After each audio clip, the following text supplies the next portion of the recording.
In national headlines tonight, the Trump administration continues to make the case the military action in the Caribbean is in the name of keeping America safe.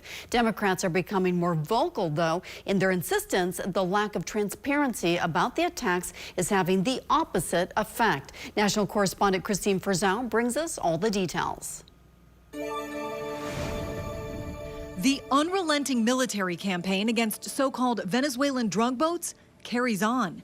The announcement by Defense Secretary Pete Hegseth marked the 14th of its kind. For more than 8 weeks, President Trump has insisted the military strikes on Venezuelan boats have been in the name of stopping drugs on their way to U.S. shores. We stopped all drugs virtually from coming in by sea.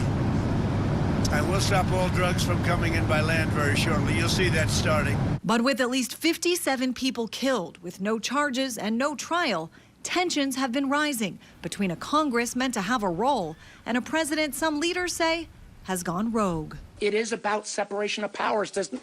For the folks who wave their Constitution around, read the damn thing. Senator Mark Warner sounding alarm bells about what he says was a secret meeting held Wednesday for Republicans only, in which they saw classified memos and Trump's legal justification for the attacks. National security meetings have previously almost always been bipartisan. When you politicize decision-making about putting our service members in harm's way, you make them less safe.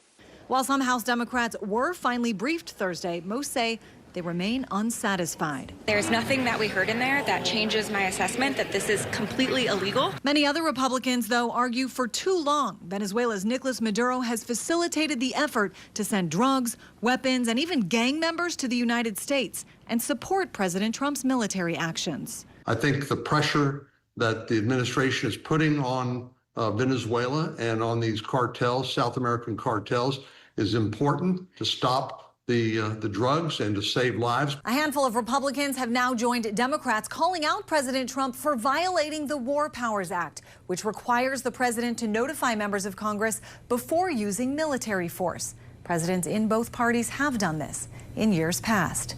I'm Christine Frizzell reporting.